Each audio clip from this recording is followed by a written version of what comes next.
தமிழகத்தில் பெண்களுக்கு எதிராக நடைபெறும் வன்முறைகளை கண்டித்து தேசிய ஜனநாயக கூட்டணியின் அனைத்து கட்சிகளையும் சேர்ந்த மகளிர் அணியினர் கோவை காந்தி பார்க் பகுதியில் கண்டன ஆர்ப்பாட்டத்தில் ஈடுபட்டனர். இந்த ஆர்ப்பாட்டத்தில் பாஜக மாநில செயற்குழு உறுப்பினரும் நடிகையுமான கஸ்தூரி கலந்து கொண்டு திமுக அரசை கடுமையாக விமர்சித்து உரையாற்றினார். அப்போது பேசிய அவர், தாய்க்கு பின் தாரம், தாய் இல்லாமல் நான் இல்லை என்று கூறிய எம்ஜிஆர், ஜெயலலிதா, எடப்பாடி பழனிசாமி ஆகியோர் ஆட்சி செய்த தமிழ்நாட்டில் இன்று பெண்களின் நிலை என்ன என கேள்வி எழுப்பினார். இன்று பெண்களுக்கு பாதுகாப்பு இல்லாத இந்த ஆட்சிக்கு நாம் நன்றி சொல்ல முடியுமா? குற்றங்கள் எல்லா இடங்களிலும் நடக்கும். ஆனால் கடந்த அதிமுக ஆட்சியில் பாலியல் குற்றம் செய்தவர்கள் பயந்த நிலையில் இருந்தனர். தற்போது குற்றவாளிகள் எந்த பதற்றமும் இல்லாமல் வெளியில் சுற்றி வருகின்றனர்.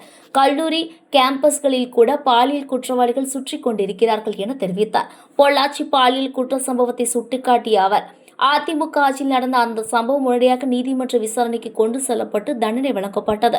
ஆனால் அண்ணா பல்கலைக்கழக சம்பவத்தில் ஏன் இன்னும் நடவடிக்கை எடுக்கப்படவில்லை என கேள்வி எழுப்பினார். மேலும் வெளியே பயிரை மேயும் அவலம் தமிழகத்தில் நடக்கிறது. கஞ்சா விற்பவர்களை தேடி அலைய தேவையில்லை. நேராக அமைச்சர்களின் புகைப்பட ஆல்பங்களை பார்த்தால் போதும், அதில் இருப்பவர்கள் தான் கஞ்சா விற்பவர்கள் எனவும் குற்றம் சாட்டினார். திமுக கூட்டணியில் இருப்பதாக ஆதவ் அர்ஜுனாவை குறிப்பிட்ட அவர், கஞ்சா விற்பனை மூலம் தேர்தல் செலவுக்கான பணம் சம்பாதிக்கப்படுகிறது என்று அவரே கூறியுள்ளார். ஆதவ் அர்ஜுனா திமுக கூட்டாளிதான், உள் கையால்தான் என்றார். முதல்வர் மு க ஸ்டாலின் குறித்து பேசுகையில், ஸ்டாலின் மாதிரி தற்போது எதிர்க்கட்சித் தலைவர் கிடையாது. ஸ்டாலின் மீண்டும் எதிர்க்கட்சித் தலைவராக வேண்டும் என்பதே என் ஆசை. எதிர்க்கட்சியில் இருக்கும்போது அவர் நன்றாக செயல்படுகிறார் என விமர்சனத்துடன் பாராட்டினார். மதுபான விற்பனை குறித்து அதிமுக ஆட்சியில் இரவு 10 மணிக்கு மேல் மதுபானம் கிடைக்காது. ஆனால் இப்போது சொடக்கு போட்டால் டோர் டெலிவரி, பெண்களுக்கு கவர் போட்டு தரும் நிலை ஏற்பட்டுள்ளது என கூறினார். பெண்கள் நலன் குறித்து கனிமொழியை விமர்சித்த அவர், பெண்களை ஒருங்கிணைக்கும் மேடைகளில் நீங்கள் இருக்கிறீர்கள். ஆனால் இந்த 5 ஆண்டுகளில் பெண்களின் அழுக்குரல் உங்களுக்கு கேட்கவில்லையா? கனிமொழி பல நேரங்களில் பொய்மொழி பேசுகிறார் என குற்றம் சாட்டினார். மேலும் பெண்கள் புகார் அளிக்க காவல் நிலையங்களுக்கோ அமைச்சர்களின் இல்லங்களுக்கோ செல்ல வேண்டாம், அங்கு சென்றால் தரக்குறைவாக பேசுவார்கள் என எச்சரித்தார். மத்திய அரசை ஒப்பிட்டு பேசிய கஸ்தூரி, ஒரு பெண்மணி நாட்டின் குடியரசுத் தலைவராக உள்ளார். ஆபரேஷன் சிந்தூரில் 2 பெண்கள் முக்கிய பங்காற்றினர். நல்லாட்சி வளர வேண்டும் என்றார். மத்தியில் தாமரை மலர வேண்டும், மாநிலத்தில் இரட்டை இலை வலுப்பெற வேண்டும் என்றார். இறுதியாக கீப் டிஸ்டன்ஸ் என்ற ஸ்டிக்கரை நீங்கள் ஒட்டுங்கள், தீய சக்தி திமுகவே போ, ஒழிந்து போ என்று ஜபம் செய்யுங்கள் என கூறி உரையை முடித்தார். வந்தே மாதரம். தாய்க்கும் வணக்கம், நம் தாய் மண்ணுக்கும் வணக்கம். தாய்க்கும் வணக்கம், நம் தாய் மண்ணுக்கும் வணக்கம் என்று தொடங்கும் பொழுது, தன் தாயை கடைசி வரை தலை வணங்கிய தனையன், நம்முடைய மனமனத்துக்கு உகந்த நம்முடைய இந்தியாவை விஸ்வகுருவாக ஆக்க எந்நாளும் அல்லும் பகலும் உழைத்துக் கொண்டிருக்கும், தூக்கமறியாமல் உறக்கமறியாமல் ஓய்வு அறியாமல் உழைத்துக் கொண்டிருக்கும் நம்முடைய பிரதம மந்திரி திரு மோடி அவர்களின் தலைமையில் இங்கு தமிழ்நாட்டில்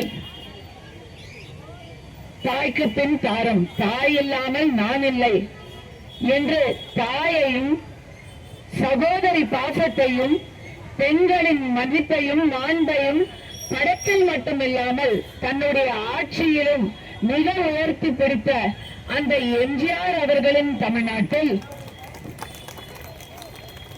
மோடி அவர்கள் பெண்களை எப்படி வச்சிருக்கிறாரு? நம்முடைய ஜனாதிபதி திரௌபதி முர்மு அவர்கள், நல்ல கை தட்டுங்க, அத்தனை பெண்களுக்கு பெருமை. நம்முடைய நிதி மந்திரி, நம்முடைய நிதி அமைச்சர் திருமதி நிர்மலா சீதாராமன் அவர்கள் இந்தியா மட்டுமல்லாமல் உலக அளவில் முடிவுகளை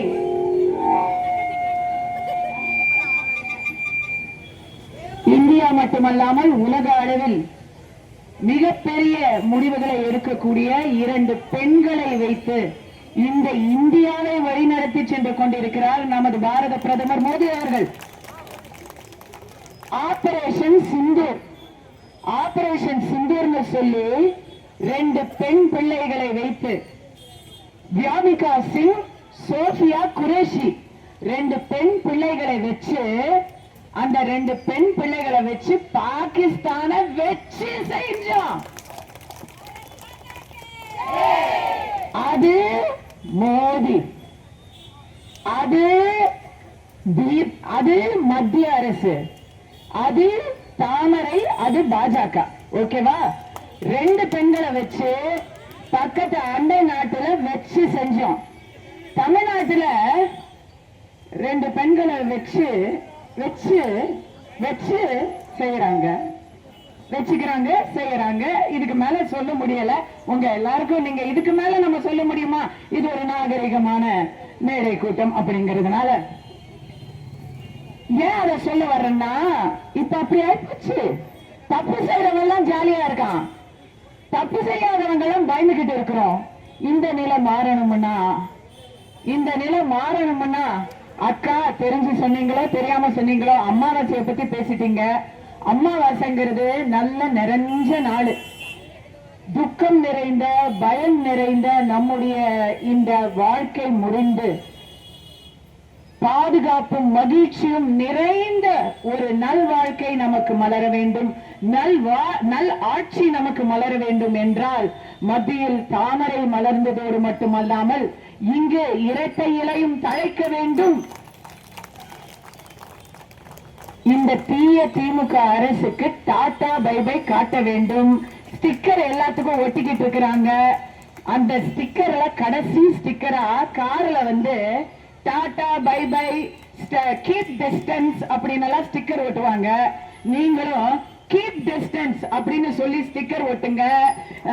சில இடங்கள்ல எல்லாம் வந்து இந்த அற்புத சுகமளிக்கும் கூட்டங்கள் அப்படின்னு சொல்லுவாங்க. நமக்கு ஒரு அற்புத சுகமளிக்கும் கூட்டத்துக்கு நாமளும் ஒரு ஜபம் பண்ணுவோமா? என்னோட சேர்ந்து நீங்களும் பண்றீங்களா? தீய சக்தி திமுகவே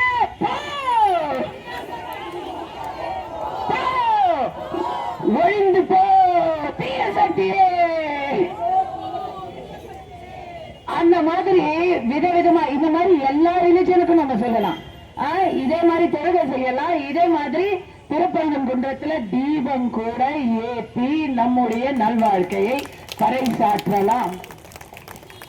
கோயம்புத்தூர்ல வந்து இன்னைக்கு உங்க எல்லாரையும் சந்திக்கிறதுக்கு வாய்ப்பு கொடுத்த அனைவருக்கும், என்னுடைய கட்சி தலைமையருக்கும், தலைவர் நயினார் நாகேந்திரன் அவர்களுக்கும் என்னுடைய நன்றியை தெரிவித்துக் கொள்கிறேன். இவ்வளவு அழகாக இங்கு இதை அமைத்து கொடுத்து என்னுடன் உடனடியாக சகோதரிகளாக பாசம் காண்பித்து ஆதரவு தெரிவித்த என்னுடைய அருமை சகோதரிகள் அருணாதேவிக்கும் மஞ்சுவுக்கும் சிறப்பான ஒரு நன்றியை தெரிவித்துக் கொள்கிறேன். ஆனா எல்லாத்துக்கும் மேல நன்றிக்கு மேல நம்பிக்கையை தெரிவிச்சுக்கிறேம்மா. அடுத்த தடவை நான் கோயம்புத்தூர் வரும்போது இந்த ஆட்சி இல்ல, நம்முடைய நல்லாட்சி இருக்க போகுது. அந்த நல்லாட்சியில நாம எல்லாரும், ஏன்னா இப்ப எல்லாரும் இப்பவே அங்க வந்து பயப்படுறாங்க, அங்க கடைசியில இருக்கிறவங்கள பயப்படுறாங்க. என்ன பயப்படுறாங்க தெரியுமா?